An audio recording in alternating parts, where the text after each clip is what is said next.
여기는 대학본부 그 뒤편 주차장에서 이렇게 아래쪽을 바라보는 데 단풍들의 공간이 어우러져 있습니다. 오늘 바람이 좀 심하게 붑니다. 로마스를 계속하고 있습니다. 앞 영상에서 하나님의 미카이 오신의 태우, 이것은 하나님께서 믿는 자에게 선언하시는 의로움이다.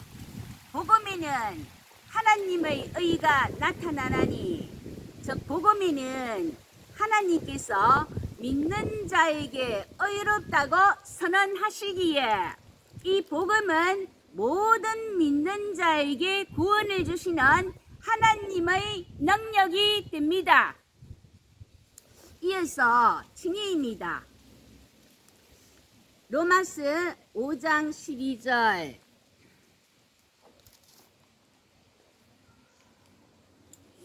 그러므로 한 사람으로 말미암아 죄가 세상에 들어오고 죄로 말미암아 사망이 들어왔나니, 이와 같이 모든 사람이 죄를 지었으므로 사망이 모든 사람에게 이르렀느니라. 죄의 삭은 사망입니다. 결국 인간은 하나님과의 관계가 끊어졌고 온갖 고통과 환난, 질병, 죽음 등 인간은 비참한 존재가 되었습니다. 죄인인 그 인간이 그 스스로 자신의 죄값을 지불할 수 없습니다. 로마스 5장 8절. 우리가 아직 죄인 되었을 때에 그리스도께서 우리를 위하여 죽으심으로 하나님께서 우리에 대한 자기의 사랑을 확정하셨느니라.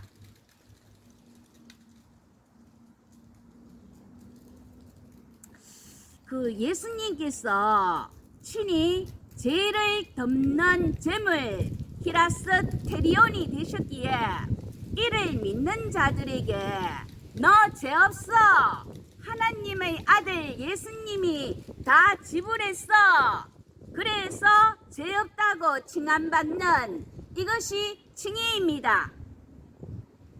칭의 받았기에 하나님의 자녀가 됩니다. 믿지 않는 자들은 하나님께 속하지 못하는 진노의 자녀입니다. 나는 하나님의 자녀인데 아직도 이를 믿지 않는 진노의 자녀들이 있습니다. 그들이 가족일 경우 더욱 안타깝습니다. 이런 자를 찾으시는 하나님께 기도하시고 그 진노의 아들이 되지 않도록 복음의 그 손을 내밉시다. 하나님은 당신을 사랑하십니다. 이어서 로마스 4장 25절. 예수는 우리가 범죄한 것 때문에 내줌이 되고 또한 우리를 의롭다 하시기 위하여 살아나셨느니라. 예수님은 우리의 죄 때문에 내어줌이 되고 우리의 의를 위해서 다시 살아나셨습니다. 예수의 죽음과 부활은 복음의 핵심으로 그리스도인들이 가져야 할 믿음의 기초이며 구체적인 내용입니다. 예수의 죽음은 우리의 죄 때문으로 예수님께서 친히 죄를 덮는 제물 히라스테리온이 되셨습니다. 오늘은 김서준 교수의 심양론단 우리의 의를 위해서 살아나셨다, 예수의 부활과 그리스도인의 의의 관계에 대한 연구 논문과 로마스 강의 노트 참고하여 예수의 부활과 그리스도인의 의 시작합니다. 먼저 믿음의 조상 아브라함은 로마스 4장 17절에서 기록된 바 내가 너를 많은 민족의 조상으로 세웠다 하신가 같으니 그가 믿은 바 하나님은 죽은 자를 살리시며 없는 것을 있는 것으로 부르시는 이시니라. 아브라함이 그 믿은 하나님은 죽은 자를 살리시며 즉 부활의 하나님, 없는 것을 있는 것으로 창조하시는 하나님임을 믿었습니다. 그래서 창세기 15장 6절 아브라함이 여호와를 믿으니 여호와께서 이를 그의 공의로 여기시고 그 아브라함의 믿음으로 그 칭의를 받았습니다. 그렇다면 우리는 로마스 4장 24절 곧 예수 우리 주를 죽은 자 가운데서 살리신 이를 믿는 자니라. 그 결국 아브라함과 마찬가지로 그 예수 그리스도를 믿는 그 우리들의 그 믿음은 뭐 똑같다라고 이제 볼 수 있습니다. 같은 하나님, 죽은 자를 살리신 똑같은 하나님을 우리는 믿고 있다는 것을 알 수 있습니다. 다음으로 그 의와 관련하여 앞에서 하나님의 의, 디카이 오시네 테우, 그러니까 그 하나님은 데우스, 그 소유격이 테우, 명사 의가 디카이 오시네, 이거는 이제 신약에 많이 등장합니다. 그런데 본문 4장 25절 그 의롭다 하시기 위하여, 의롭다 하심은 어근 디카이는 같은데 디카이 오시스로 로마스 4장 25절 오늘 본문과 로마스 5장 18절 신약에서 총 2에 나옵니다. 그 김서준 교수에 의하면 의롭다 하심 디카이 오시스는 불의한 상태를 다시 그 의로운 상태로 만드는 것을 의미한다고 합니다. 즉 어떤 사람 혹은 어떤 것이 다시 의롭고 바른 상태로 되는 것이 디카이 오시스인데, 이는 예수 그리스도를 믿음으로 그리스도인의 정체성의 변화, 즉 죄인에서 의인으로의 변화를 의미한다고 합니다.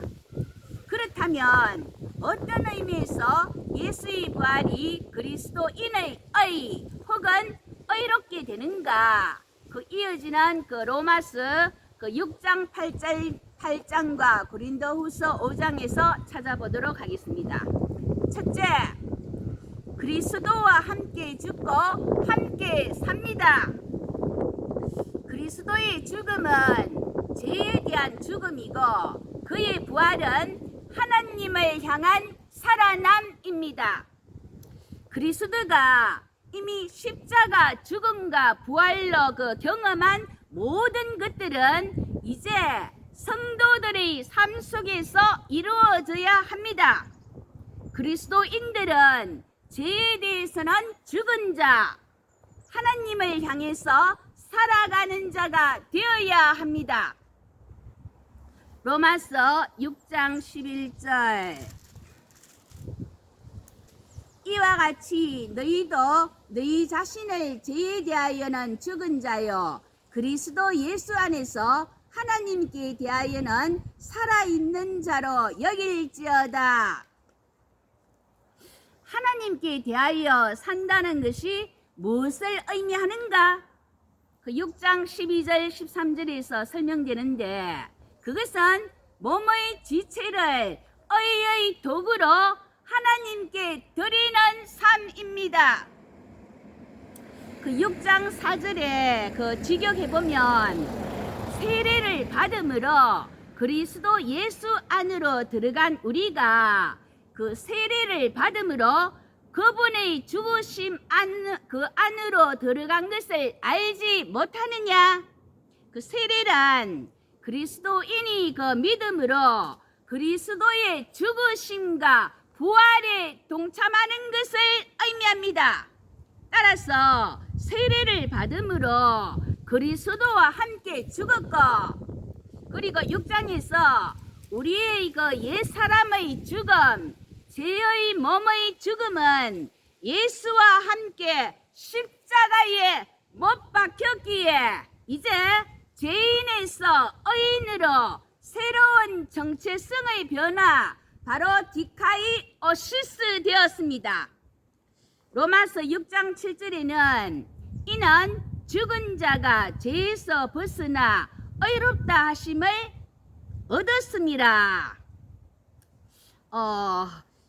그렇기에 죄의 종로로 튀어야 되겠습니까? 죄가 아닌 새로운 삶, 의의 도구로 살아가야 할 의무를 우리는 가지고 있습니다. 이미 already와 아직 아닌 not yet의 긴장 상태 속에서 사는 존재이기에 끊임없이 그리스도의 통치 아래서 살고자 하는 결단을 가져야 합니다. 둘째, 성령을 따라 사는 자들의 부활을 보증합니다. 로마서 8장 11절. 예수를 죽은 자 가운데서 살리신 이의 영이 너희 안에 거하시면 그리스도 예수를 죽은 자 가운데서 살리신 이가 너희 안에 거하시는 그의 영으로 말미암아 너희 죽을 몸도 살리시리라. 예수를 죽은 자 가운데서 살리신 이 표현은 바울 서신에서 하나님에 대한 묘사로 자주 등장합니다. 하나님은 예수 그리스도의 부활의 주체이십니다. 그의 영이 성도 안에 거한다면 하나님은 그 영을 통해서 그리스도인들의 죽을 몸도 다시 살리신다고 합니다. 하지만 예수처럼 그리스도인들도 미래에 부활할 것이라는 사실을 단순히 전하는 데 있지 않습니다.